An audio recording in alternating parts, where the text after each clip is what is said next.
Good morning student. आज हमारी जो क्लास है वो सीटेट या टेट के एग्ज़ाम से संबंधित है। इसमें मैं आपको साइंस से रिलेटेड अलग अलग टॉपिक्स बताऊंगी। इसमें आपके जितने भी टॉपिक सीटेट में आते हैं वो आपको अभी मैं इसमें बता दूंगी, और साथ ही एक टॉपिक जो आपका फर्स्ट टॉपिक होगा वो उसमें आपको आज पढ़ा भी दूंगी।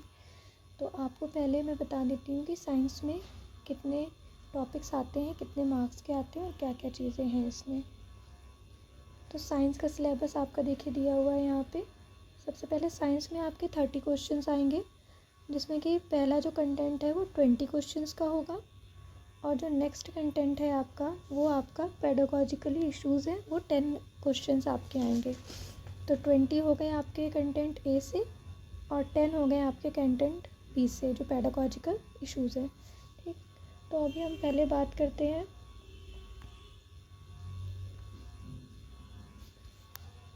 ए कंटेंट की। तो ए कंटेंट में आपका पहले क्या क्या चीज़ें हैं। फर्स्ट आपका फूड है। फूड के अंदर आपके सोर्सेज ऑफ फूड है, कंपोनेंट ऑफ फूड है, क्लीनिंग ऑफ फूड है। सेकंड टॉपिक आपका है मटेरियल।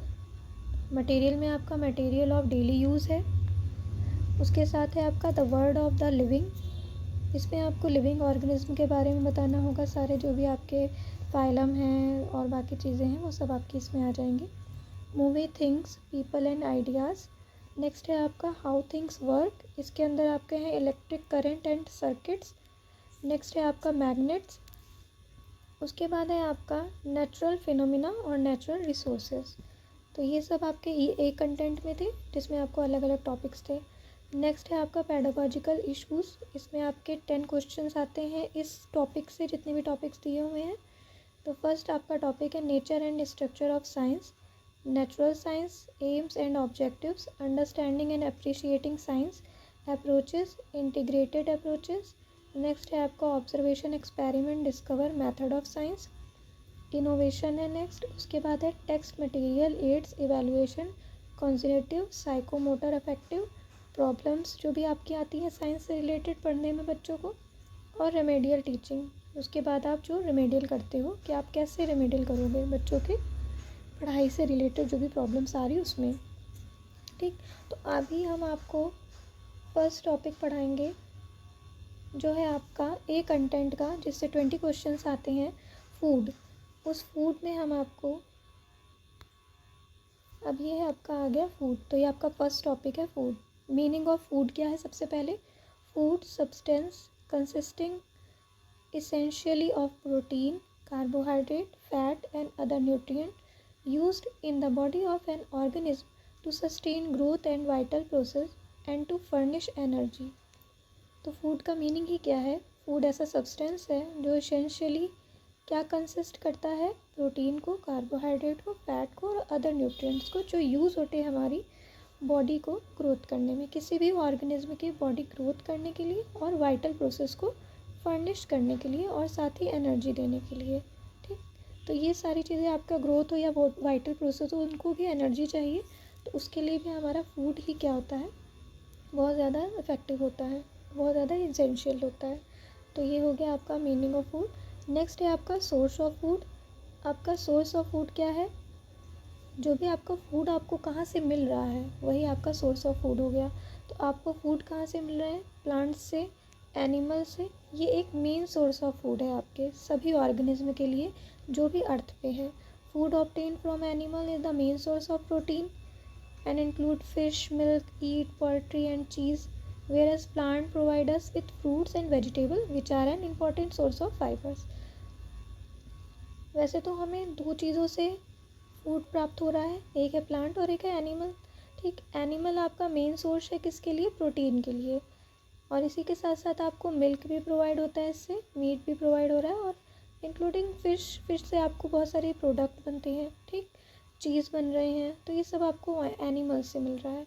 वेयर एज हमारे प्लांट जो प्रोवाइड कर रहे हैं वो क्या है, वो हमें प्रोवाइड कर रहे हैं फ्रूट्स, वेजिटेबल्स, बहुत सारे फाइबर्स, बहुत सारे प्रोटीन्स और बहुत सारे कार्बोहाइड्रेट्स हमें प्लांट से मिल रहे हैं। ठीक, तो आपके लिए उतना ही प्लांट ज़रूरी है, उतना ही एनिमल आपके सोर्स ऑफ फूड के लिए ज़रूरी है। ठीक, नेक्स्ट है आपका classification of source of food. अब अभी हम लोगों ने पढ़ा कि सोर्स ऑफ फूड आपके दो तरह के हैं। एक है फूड से आपका प्लांट से मिलने वाला फूड और दूसरा है आपका एनिमल से मिलने वाले फूड्स। तो फर्स्ट आपका है फूड फ्रॉम प्लांट। आपको जो फूड प्रोवाइड हो रहा है वो प्लांट से प्रोवाइड हो रहा है, तो वो क्या कहलाएगा? Food from plant. तो plant provide us with vegetable, coffee, cereals, pulses, fruit, sugar, spices, oil, etc. तो आपको प्लांट से ये सारी चीज़ें मिल ही रही हैं। Different part of the plant provide different food material. ठीक, let us have a look at some of the food obtain from different part of the plant.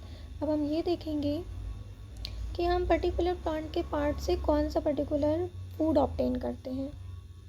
ठीक, तो वेजिटेबल्स आपको कहाँ से मिल रही? Vegetable are obtain from the plant. Some nutrient rich vegetables such as beetroot, turnip, spinach, cauliflower etc are obtain from plants के। ये roots से मिलती हैं, लीव्स से मिलती हैं, स्टेम से मिलती हैं, ये सभी एडिबल है। ठीक, नेक्स्ट है आपका रूट्स। अब हमें रूट्स, एज अ रूट हम क्या खाते हैं? Radish, turnip, carrot, beetroot are some of the roots that are eaten as vegetable. ठीक, हम लोग वेजिटेबल के रूप में रूट्स को कंज्यूम करते हैं। नेक्स्ट है आपका स्टेम। स्टेम के रूप में आपका हो गया है पोटैटो और ginger are stem that are eaten as vegetable. Next है आपका लीव्स। अब हम लीव्स के एज अ लीव्स हम किसे खाते हैं? Spinach, cabbage, lotus are the leaves eaten as vegetable. तो ये आपके सारे वेजिटेबल्स हो गए जिसे हम किसी रूट्स के रूप में या स्टेम के रूप में या लीव्स के रूप में खाते हैं। ठीक, तो ये सब आपके फिर से एक बार देख लीजिए। ये फूड फ्रॉम प्लांट है, ठीक, जिसमें हम वेजिटेबल्स देख रहे हैं। वेजिटेबल हम अलग अलग तरह से लेते हैं, रूट्स में, स्टेम में और लीव्स के रूप में। ठीक, नेक्स्ट है आपका फ्लावर। फ्लावर क्या है आपका? कॉलीफ्लावर है, ब्रोकली है, ये सब क्या है? आपके फ्लावर है। नेक्स्ट है आपका fruits. Fruits are a healthy source of food from plants. Orange, mango, apple, grapes, सारे जितने भी फ्रूट आप कंज्यूम कर रहे हैं वो सब आपके क्या है? प्लांट से ही तो मिल रहे हैं। ठीक, फिर है सीरियल्स। अब ये सीरियल्स क्या है? राइस, व्हीट, मेज, ज्वार, बार्ले, ये सब भी आप कहाँ से मिल रहे हैं? आपको प्लांट से मिल रहे हैं। Same as tea, coffee, widely grown in the southern part of India. These are also obtained from the plant. Not just this, sugar is also obtained from the plant. It is processed from the sugarcane plant. ठीक, T, coffee तो आप plant से ले ही रहे हैं, साथ में आपकी शुगर जो है वो भी कहाँ से मिल रही है? आपको प्लांट से मिल रही है। तो ये सारे आपके क्या हो गए? प्लांट से मिलने वाले फूड फ्रॉम प्लांट्स। नेक्स्ट क्या है? ऑयल है और स्पाइसेस है। ऑयल भी आपको कहाँ से मिल रहा है? प्लांट से ही मिल रहा है। Oil can be extracted from the seed and leaves of the plant. Some of the plant producing oil are castor, mustard and sunflower oils. ठीक, तो ये सारे ऑयल्स भी हमें प्लांट से ही प्राप्त हो रहे हैं। नेक्स्ट है आपका स्पाइसेस यानी कि मसाले। तो मसाले क्या हैं आपके? Cinnamon, cardamom, pepper, clove, cumin seeds and ginger are obtain from the plant and are used for cooking process. तो ये सारे आपके क्या थे? प्लांट से रिलेटेड फूड मटेरियल्स थे जो आप हमें प्लांट से ही प्राप्त होते हैं। ठीक, नेक्स्ट है आपका फूड फ्रॉम एनिमल। तो animal products are used for as food directly और indirectly. Milk, egg and meat are important example of food from animals. Milk, egg और मीट क्या है? ये इम्पॉर्टेंट है आपके एग्जाम्पल है आपके फूड फ्रॉम एनिमल से। तो फर्स्ट है आपका मिल्क। जो हमें मिल्क कहाँ से मिल रहा है? Cows, buffalo, sheep, goat and camels are a good source of milk. Milk is also called as an ideal food. It is rich in vitamins, minerals, protein, carbohydrate and fats. तो milk आपका क्या है? Cow से मिल रहा है, buffalo से मिल रहा है, शीप से मिल रहा है, गोट से मिल रहा है, कैमल से मिल रहा है और ये गुड सोर्स ऑफ मिल्क है। Milk is also as a ideal food. Milk को हम आइडियल फूड के रूप में भी कहते हैं। It is rich in vitamins, mineral, protein, carbohydrate and fats. तो ये रिच इन है किसमें? विटामिन्स में है, इसमें मिनरल्स भी हैं, इसमें प्रोटीन्स भी हैं, कार्बोहाइड्रेट्स भी हैं और फैट्स भी है इसमें। तो इसीलिए इसे आइडियल फूड कहा जा रहा है क्योंकि इसमें सारे न्यूट्रिएंट्स हैं जो आपको चाहिए। नेक्स्ट है आपका eggs. Chicken, ducks, geese and quails are raised for eggs and meat. तो chicken, ducks, geese and quails जो है वो रेज करे जा रहे हैं एग और मीट के लिए। The egg is a rich source of protein and vitamins. The yolk of the egg is mostly made up of egg. It also contains vitamins, phosphorus, calcium and irons. तो egg आपका rich in protein और vitamin तो है ही है, साथ ही साथ इसमें phosphorus, calcium और आयरन भी मौजूद होते हैं। नेक्स्ट है आपका meat. Meat is of two types, red meat and white meat. The meat of cow, goat, sheep and pigs has a lot of fat and is called red meat. White meat contain less fat and is obtained from chicken and fish. तो दो तरह के यहाँ पे आपको meet बताए गए हैं, एक है रेड मीट और एक है वाइट मीट। रेड मीट आपको कहाँ से मिल रहा है? काऊ, गोट, शीप और पिग्स से। वैसे ही आपको वाइट मीट कहाँ से मिल रहा है? फिश और चिकन से। White meat is healthier and can be easily digested as compare to the red meat. तो आपका जो वाइट मीट है वो जल्दी डाइजेस्ट हो जाता है, ना कि आपका रेड मीट। रेड मीट को टाइम लगता है डाइजेस्ट होने में। ठीक, तो ये आपके फूड फ्रॉम एनिमल्स हैं। उसके आगे आपका है कंपोनेंट्स ऑफ फूड। अब इसमें आपके कंपोनेंट्स ऑफ फूड है। फूड में कौन कौन से कंपोनेंट्स होते हैं? The major nutrient in our food are carbohydrate, protein, fat, vitamin and minerals. In addition, food also contain dietary fiber and water. Carbohydrate and fats mainly provide energy to our body. Protein and mineral are needed for the growth and the maintenance of our body. तो main जो आपके major nutrient है हमारी body में या हमारे food में, वो है carbohydrate, protein, fat, vitamin and mineral. In addition आपके फूड में और क्या जोड़ा गया है? डाइटरी फाइबर और वाटर। कार्बोहाइड्रेट और फैट आपके मेनली हैं किसके लिए? एनर्जी प्रोवाइड करने के लिए। प्रोटीन और मिनरल आपके नीड करते हैं ग्रोथ और मेंटेनेंस ऑफ आवर बॉडी के लिए। मेंटेनेंस ऑफ बॉडी होता है ना कि जब जो भी आपके बॉडी में कुछ जैसे फीवर आ गया तो नहीं, लोग कहते हैं कि आपकी बॉडी बहुत ही कमज़ोर हो जाती है, तो उसे बहुत ज़्यादा एक्टिवेट करने के लिए प्रोटीन और मिनरल की आवश्यकता होती है। ठीक, ये कंपोनेंट ऑफ द फूड हो गए आपके। अब आगे आपका टाइप्स ऑफ कंपोनेंट। तो main component of food are macronutrients होता है और माइक्रोन्यूट्रिएंट्स होते हैं। तो मैक्रोन्यूट्रिएंट्स आपके क्या होते हैं? कार्बोहाइड्रेट, प्रोटीन और फैट्स। और माइक्रोन्यूट्रिएंट्स क्या होते हैं आपके? Vitamins and minerals. तो कार्बोहाइड्रेट में आपका शुगर, स्टार्च और फाइबर्स हो जाएगा। प्रोटीन्स में आपका अमीनो एसिड्स और पेप्टाइड्स हो जाएगा। फैट में आपका सैचुरेटेड और अनसैचुरेटेड और ट्रांस फैट होता है। माइक्रोन्यूट्रिएंट्स में आपका विटामिन्स हो जाएगा, तो जितने भी आपके टाइप्स ऑफ विटामिन्स है वो होगा। मिनरल्स में आपके जितने भी टाइप्स ऑफ मिनरल्स है, calcium, iron, potassium, sodium, zinc, ये सब आपके मिनरल्स हो जाएंगे। अदर कंपोनेंट में आपको अभी मैंने पहले ही बताया कि फाइबर और वाटर को लिया गया है। साथ में फाइटोकेमिकल्स है और एडेटिव है, ये मतलब जो फ्लेवर इन्हेंस करते हैं वो सब भी आपके प्रिजर्वेटिव्स भी इसी में आ जाते हैं। तो ये है आपके टाइप्स ऑफ कंपोनेंट। पहला है मैक्रोन्यूट्रिएंट्स और सेकंड है आपका मैक्रोन्यूट्रिएंट, मैक्रो और माइक्रो। ठीक, तो अभी हम लोग सबसे पहले मैक्रो पढ़ेंगे। ठीक है, ये देखिए आपके वो दिए हुए हैं fat, protein, vitamins and mineral and carbohydrate. आपके ये 4 मेन न्यूट्रिएंट्स हैं जो आपकी बॉडी को बहुत ज़्यादा नीड होती है, इनकी बहुत ही इसेंशियल है ये हमारे लिए। अब बात करते हैं मैक्रोन्यूट्रिएंट्स की। तो मैक्रोन्यूट्रिएंट्स में आपके कार्बोहाइड्रेट्स, फैट एंड प्रोटीन है जो कि मैक्रोन्यूट्रिएंट्स कहलाते हैं। They are the nutrient you use in the largest amount. आप इसे लार्जेस्ट अमाउंट में यूज़ करते हैं, इसलिए ये मैक्रोन्यूट्रिएंट्स है, माइक्रो नहीं। Macro nutrients are the nutritive component of food that the body needs for energy and to maintain the body's structure and systems. तो मैक्रोन्यूट्रिएंट्स क्या है? ऐसे न्यूट्रिएंट कंपोनेंट है और फूड में ऐसे रहते हैं जो बॉडी हमारी नीड करती है एनर्जी के लिए, वो हमें ये देते हैं और मेंटेनेंस करते हैं हमारी बॉडी के लिए। ठीक है, तो ये आपके मैक्रोन्यूट्रिएंट्स है, वैसे कंपोनेंट जो हमारी ऐसे कंपोनेंट जो फूड में होते हैं जिससे हमारी एनर्जी को एनर्जी और मेंटेनेंस होता है। नेक्स्ट है आपका मैक्रोन्यूट्रिएंट देखो दिए हुए हैं कार्ब्स, प्रोटीन और फैट्स। तो कार्ब्स का फंक्शन क्या है? Your body main source of the short term energy. Carbs आपको सबसे ज़्यादा एनर्जी कौन दे रहा है आपको? कार्ब्स। तो एनर्जी फूड कौन सा होता है? कार्ब्स होते हैं। जितने भी कार्बोहाइड्रेट्स हैं वो आपको एनर्जी गिविंग फूड होते हैं। नेक्स्ट है आपका प्रोटीन। प्रोटीन आपका बॉडी बिल्डिंग होता है। बॉडी बिल्डिंग न्यूट्रिएंट्स अगर पूछा जाएगा तो क्या है? प्रोटीन। अगर आपसे पूछा जाए एनर्जी गिविंग न्यूट्रिएंट कौन सा है, तो कार्बोहाइड्रेट। उसके बाद है आपका fat. Your body source of long term energy. अगर आपको लॉन्ग टर्म एनर्जी चाहिए तो आपका क्या है, फैट। लेकिन आपको तुरंत एनर्जी चाहिए शॉर्ट टर्म एनर्जी के लिए, कार्ब्स। वैसे आपका हमेशा आगे पूछा जाएगा एनर्जी गिविंग फूड क्या है, तो कार्बोहाइड्रेट। प्रोटीन क्या है, बॉडी बिल्डिंग फूड। और लॉन्ग टर्म एनर्जी के लिए कौन सा है, तो फैट। और ये सारे आपको दिए गए हैं एग्जाम्पल उसके कि क्या क्या ये एग्जाम्पल्स हैं।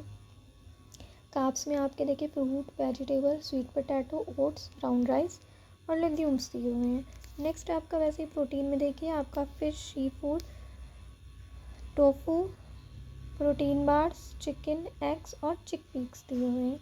नेक्स्ट है आपका फैट में आपका फुल फैट योगर्ट है, ऑलिव ऑयल है, सालमन है, डार्क चॉकलेट्स है और नट्स है। ठीक, ये सब आपके मैक्रोन्यूट्रिएंट्स हो गए। अब अगला है आपका कार्बोहाइड्रेट। कार्बोहाइड्रेट के बारे में देखिए आपकी सबसे पहले डेफिनेशन दी हुई है। तो carbohydrate are one of the three main macronutrients along with protein and fat that provide energy to the body. ठीक, तो कार्बोहाइड्रेट क्या है, मेन मैक्रोन्यूट्रिएंट्स है और ये हमारी बॉडी को एनर्जी देते हैं। Meaning the term carbohydrate come from the French word carbon, carbon मतलब कार्बन एंड हाइड्रेट मतलब water, as they are composed of carbon, hydrogen and oxygen atoms. तो कार्बोहाइड्रेट आपके तीन चीज़ों से मिलके बने हुए हैं, carbon, hydrogen and oxygen atoms. ठीक, तो ये हो गया आपका कार्बोहाइड्रेट। टाइप्स ऑफ कार्बोहाइड्रेट आपके क्या है, मोनोसेकेराइड, डाइसेकेराइड, पॉलीसेकेराइड। मोनोसेकेराइड में आपका केमिकल फॉर्मूला दिया हुआ है C6H12O6। अभी हम लोगों ने पीछे पढ़ा था ना कि कार्बन, हाइड्रोजन और ऑक्सीजन से ये मिलके बने हुए हैं। तो मोनोसेकेराइड आपका किससे बना हुआ है, कार्बन, हाइड्रोजन और ऑक्सीजन से। अब इसमें कितने मॉलिक्यूल्स हैं, 6 आपके कार्बन है, 12 आपके हाइड्रोजन है और 6 आपके ऑक्सीजन है। मोनोसेकेराइड में C6H12O6 है। इसके एग्जांपल्स क्या हैं, ग्लूकोज, फ्रक्टोज, गैलेक्टोज। इसके सोर्स क्या है आपके, ये आपको कहाँ से मिल सकता है, फ्रूट से, हनी से, डाइजेस्टेड मिल्क से। ठीक, इन सब चीज़ों से आपको ये मोनोसेकेराइड मिल सकते हैं, यानी कि ग्लूकोज, फ्रक्टोज और गैलेक्टोज। नेक्स्ट है आपका डाइसेकेराइड। इसका क्या फॉर्मूला है, C12H22O11। और इसके क्या एग्जाम्पल होते हैं, माल्टोज, सुक्रोज और लैक्टोज। और ये हमें किस सोर्स से मिलेंगे, barley, table sugar and milk. ठीक, तो मोनोसेकेराइड आपका C6H12O6 है, ग्लूकोज, फ्रक्टोज और गैलेक्टोज एग्जाम्पल्स होंगे। इस तरह से आपसे क्वेश्चन पूछा जा सकता है, क्या एग्जाम्पल है आपके मोनोसेकेराइड्स के। ठीक, तो आपको बताना पड़ेगा ग्लूकोज, फ्रक्टोज या गैलेक्टोज। इस तरह से 1 2 3 4 करके ABCD दिया होगा, फिर आपको उसमें से चूज़ करना पड़ेगा, या तो सभी है या तो एक ही है। ठीक, नेक्स्ट है आपका डाइसेकेराइड C12H22O11। तो इसमें क्या है, माल्टोज, सक्रोज और लैक्टोज। और ये आपको कहाँ से मिलना है, बार्ले, टेबल शुगर और मिल्क से। नेक्स्ट है आपका पॉलीसेकेराइड। तो ये कॉम्प्लेक्स कार्ब्स होते हैं। ये कौन से हैं, C6H10O5। और इसके एग्जांपल्स क्या है, स्टार्च, सेलुलोज, पैक्टीन, ग्लाइकोजन और सेकेराइड्स। नॉन स्टार्च पॉलीसेकेराइड्स हैं ये। ठीक है, इसमें आपके क्या सोर्स है, किससे मिल सकता है, ब्रेड से, पास्ता से, होल सीरियल से, फ्रूट सेल वॉल से, लिवर एंड मसल सेल से। ठीक, ये सब आपके सोर्स ऑफ कार्बोहाइड्रेट होंगे। क्लासिफिकेशन ऑफ कार्बोहाइड्रेट आपको 3 टाइप्स का दिया हुआ है, फिर से आप देख लीजिए, मोनोसेकेराइड, डाइसेकेराइड और पॉलीसेकेराइड। सेम एज फॉर्मूले दिए हुए हैं, C6H12O6, C12H22O11, C6H10O5। एग्जाम्पल्स भी आपको मोनोसेकेराइड के दिए हुए हैं, glucose, fructose, galactose. Same as disaccharide के माल्टोज, सुक्रोज और लैक्टोज। सेम एज पॉलीसेकेराइड के स्टार्च, सेलुलोज, पैक्टीन और ग्लाइकोजन। सेम सोर्स ऑफ आपके दिए हुए हैं कार्बोहाइड्रेट। मोनोसेकेराइड के हैं fruit, honey, digested milk. Disaccharide के barley, table sugar and milk. Polysaccharide के bread, pasta, whole cereal, fruit, cell wall.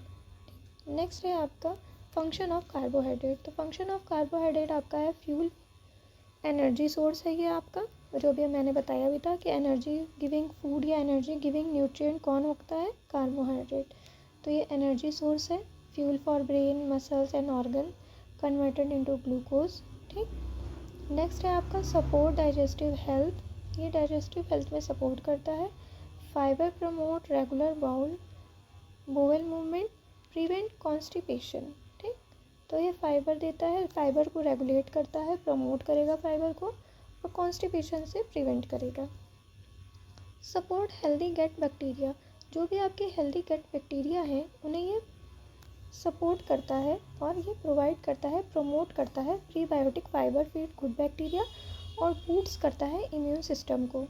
Energy source है, सपोर्ट डाइजेस्टिव हेल्थ है, सपोर्ट हेल्दी गट बैक्टीरिया है। ठीक, नेक्स्ट है रेगुलेट ब्लड शुगर। ये आपके blood sugar को रेगुलेट करता है।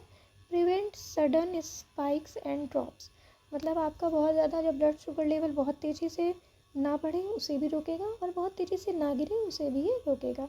मेंटेन इंसुलिन लेवल, ये इंसुलिन लेवल को भी मेंटेन करता है। नेक्स्ट है सपोर्ट वेट मैनेजमेंट। ये वेट मैनेजमेंट भी करता है। Provide feeling of fullness and satisfaction. अगर आप एनर्जी गिविंग फूड लोगे तो ऑब्वियसली है कि आपके अंदर एनर्जी बनी रहेगी, जिससे आप फील करोगे कि हाँ मैं बिल्कुल ठीक हूँ और मैं काम कर सकता हूँ। ठीक, हेल्प रेगुलेट एपेटाइट, ये आपके एपेटाइट को रेगुलेट करने के लिए हेल्पफुल रहता है। इसेंशियल फॉर एक्सरसाइज, अगर आप एक्सरसाइज कर रहे हैं तो भी आपको ये बहुत ज़्यादा कार्बोहाइड्रेट ज़रूरी है। Fuel for muscles and endurance, support recovery and muscle growth, ये सपोर्ट करता है रिकवरी और मसल ग्रोथ में। ठीक, तो आप ये देख लीजिए फिर से। एनर्जी सोर्स दे रहा है ये आपको, सपोर्ट डाइजेस्टिव हेल्थ कर रहा है, सपोर्ट हेल्दी गट बैक्टीरिया है, रेगुलेट ब्लड शुगर है, सपोर्ट वेट मैनेजमेंट है, इसेंशियल फॉर एक्सरसाइज भी है। ठीक, नेक्स्ट है आपका protein. Protein is a macronutrient that is essential to building muscles mass. Protein आपका बहुत ज़रूरी मैक्रोन्यूट्रिएंट है जो कि बिल्डिंग करता है मसल्स मास की। It is commonly found in animal product, it is commonly found in animal product so is also present in other sources such as nuts and legumes। वैसे तो ये एनिमल प्रोडक्ट्स में होता है लेकिन फिर भी ये अभी थोड़े बहुत नट्स और लेग्यूम्स में भी प्रेजेंट होता है। The word protein come from the Greek protos which reflect proteins top self status in human nutrition. Protein are made up of amino acids containing mostly hydrogen, carbon, nitrogen and oxygen as linked together in chain। ये chain से connect होते हैं जिसमें क्या क्या है, hydrogen, carbon, nitrogen and oxygen. ये चीज़ learn कर लीजिएगा कि ये इसमें कौन कौन से हैं मॉलिक्यूल्स, कौन कौन से, hydrogen, carbon, nitrogen and oxygen, और ये किससे मिलकर बना है, अमीनो एसिड से। नेक्स्ट है टाइप्स ऑफ अमीनो एसिड। तो टाइप्स ऑफ अमीनो एसिड्स क्या हैं आपके, नॉन इसेंशियल और इसेंशियल और कंडीशनली इसेंशियल। ठीक, तो आपके नॉन इसेंशियल क्या है, एलानाइन, एस्परजिन, एस्पार्टिक एसिड और ग्लूटामिक एसिड। इसेंशियल में क्या है, हिस्टिडीन, लाइसिन, मेथियोनिन, फेनिलैलानाइन, थियोरेनिन और ट्रिप्टोफैन, आइसोल्यूसिन, ल्यूसिन और वैलिन। और आपके कंडीशनली इसेंशियल में क्या है, arginine, cysteine, glutamine, tyrosine, glycine, proline, serine. ये आपके कंडीशनली इसेंशियल है, मीन्स कंडीशंस होंगी तो ये ज़रूरत करेंगे वरना आपके इसेंशियल में ये नहीं होंगे। ऐसी कंडीशन आ गई तो फिर आपको ज़रूरत पड़ सकती है, तब हमें इनकी ज़रूरत होगी। फंक्शन ऑफ प्रोटीन क्या है, मेजर फंक्शन ऑफ प्रोटीन आपके क्या है, एंजाइम है। ये एंजाइम में कैटालिटिक प्रोटीन है आपके। अगर आप एंजाइम आपके हर जितने भी आपके वाइटल एक्टिविटीज़ हैं उन सब में आपके एंजाइम बहुत ज़्यादा ज़रूरी होते हैं। ये डिफेंसिव होते हैं। ठीक, प्रोटीन आपको डिफेंसिव सिस्टम को भी जनरेट करते हैं, हार्मोन्स को रेगुलेट करते हैं, रिसेप्टर्स प्रोटीन होते हैं जो रिसीव करते हैं, रिस्पॉन्ड करते हैं सिग्नल्स के लिए, तो वो भी आपके लिए प्रोटीन बहुत मेजर फंक्शन है प्रोटीन का। स्टोरेज करते हैं अमीनो एसिड का। स्ट्रक्चरल प्रोटीन में आपकी फिजिकल एबिलिटी देते हैं मूवमेंट के लिए। ट्रांसपोर्टेशन का काम भी प्रोटीन ही करते हैं। ठीक, नेक्स्ट है आपका जेनेटिक रेगुलेट करते हैं प्रोटीन। तो ये सब आपके फंक्शन हो गए मेजर कि एंजाइम्स को रेगुलेट कर रहे हैं, डिफेंसिव जो आपका एंटीबॉडीज़ है, एंटीबॉडी सिस्टम है उसे ये रेगुलेट कर रहे हैं, हार्मोन्स को रेगुलेट करते हैं, ये रिसेप्टर बहुत ज़्यादा होते हैं, रिसेप्ट करते हैं, रिस्पॉन्ड को रिसीव करते हैं और दूसरे सिग्नल्स तक पहुंचाते हैं, स्टोरेज करते हैं। ये स्ट्रक्चरल प्रोटीन आपका है बहुत ज़्यादा फिज़िकल एबिलिटी और मूवमेंट के लिए। ठीक, स्टेबिलिटी आपकी मिलती है, फिज़िकल स्टेबिलिटी आपकी प्रोटीन से ही, अभी बताया ना आपको है कि ये आपका बॉडी बिल्डिंग फूड है, तो ये आपके स्ट्रक्चरल प्रोटीन तो रहेंगे ही रहेंगे। ठीक, और जेनेटिक प्रोटीन रेगुलेटरी भी करते हैं। Fat and lipids, fat are also called fatty acids और lipids. Fat in our body are made up of 3 molecules joined together. This 3 molecule structure is called a triglyceride. ठीक, जो 3 molecule से मिलकर ये बने हैं उन्हें कहा गया है triglyceride. Most of the fat we need is made by our body, but there are some fats our bodies can not make.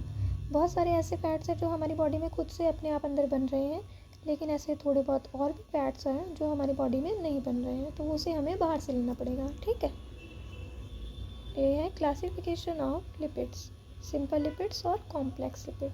तो सिंपल लिपिड्स में आपके क्या है, फैट्स एंड ऑयल्स और वैक्सेस। कॉम्प्लेक्स लिपिड्स में आपके कौन है, फॉस्फोलिपिड्स और ग्लाइकोलिपिड्स। तो फॉस्फोलिपिड क्या है, ग्लिसरोफॉस्फोलिपिड और स्फिंक्सोफॉस्फोलिपिड। ग्लाइकोलिपिड्स में आपके क्या है, सेरेब्रोसाइड्स, ग्लोबोसाइड्स, गैंग्लियोसाइड्स और सल्फाटाइड्स। ठीक, ये सब आपको केवल नेम लर्न होने चाहिए, इसमें इतना डीपली नहीं पूछा जाता है। केवल टाइप्स पूछ लिया जाएगा कि सिंपल और कॉम्प्लेक्स टाइप्स हैं कि नहीं हैं, क्या है। और सिंपल के क्या टाइप्स हैं, फैट्स एंड ऑयल्स और वैक्सेस, और कॉम्प्लेक्स के फॉस्फोलिपिड्स, ग्लाइकोलिपिड्स। तो नेम आपको लर्न होना चाहिए और ज़्यादा डेंस में नहीं पूछेगा। ठीक, नेक्स्ट है आपका फंक्शन ऑफ लिपिड्स। तो ये क्या है, एनर्जी स्टोरेज है, मोबिलाइजेशन है, यूटिलाइजेशन है, सेल डिफ्रेंशिएशन एंड ग्रोथ के लिए है। सेल डिफ्रेंशिएशन जो नहीं होता, सेल आपका सेल डिवीज़न जो होते हैं उसमें, सेल मेम्ब्रेन स्ट्रक्चर में आपके जो सेल मेम्ब्रेन सिस्टम स्ट्रक्चर बन रहा है उसके लिए ये फंक्शन के लिए बहुत इंपॉर्टेंट है। सिग्नल ट्रांसमिशन के लिए, अब ये सिग्नल एक, जैसे आपने इम्पल्सेस पढ़े होंगे तो उसमें आपने सिग्नल ट्रांसमिशन के बारे में भी पढ़ा होगा, तो उसमें फ़ैट बहुत ही ज़्यादा नीडी है ट्रांसमिशन के लिए। हार्मोन सिंथेसिस के लिए, बाइल एसिड सिंथेसिस के लिए, बाइल जूस किस में होता है, लिवर में।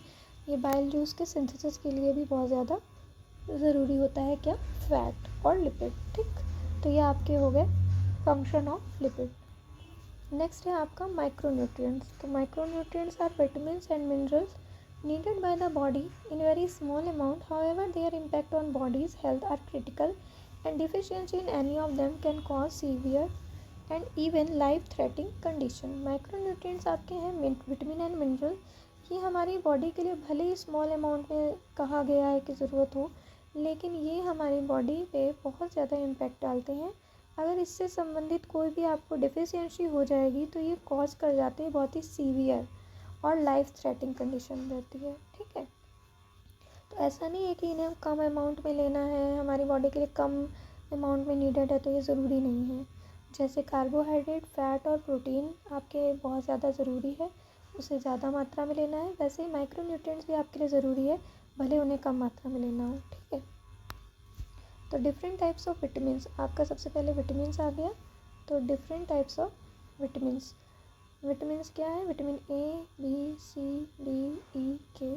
सेम एज इनके साइंटिफिक नेम ज़रूर लर्न कर लीजिएगा। ये साइंटिफिक नेम आपसे बहुत बार पूछे जाते हैं, चाहे वो सीटेट हो, चाहे वो टेट हो, या कोई भी कॉम्पिटिटिव एग्ज़ाम हो, आपको ये विटामिन्स के साइंटिफिक नेम बच्चे भूल जाते हैं और ये बहुत ज़्यादा पूछे जाते हैं। ठीक है, विटामिन ए का रेटिनॉल है, विटामिन बी का बी कॉम्प्लेक्स है, बी का तो आपको याद रहेगा, सी का एस्कॉर्बिक एसिड है, विटामिन डी का कैल्सीफेरॉल है, डी से आप याद कर सकते हो विटामिन डी कैल्शियम से रिलेटेड है तो कैल्सीफेरॉल। विटामिन ई टोकोफेरॉल है, विटामिन के फाइलोक्विनोन है। ये थोड़ा फाइलोक्विनोन अजीब सा नाम है तो आपको लर्न करना पड़ेगा।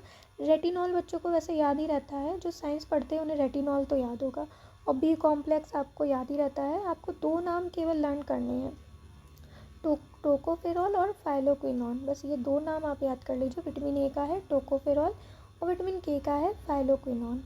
ये सोर्स क्या है विटामिन ए के, carrot, green vegetables. Vitamin B के क्या सोर्स है, एनिमल एंड डाइटरी प्रोडक्ट्स।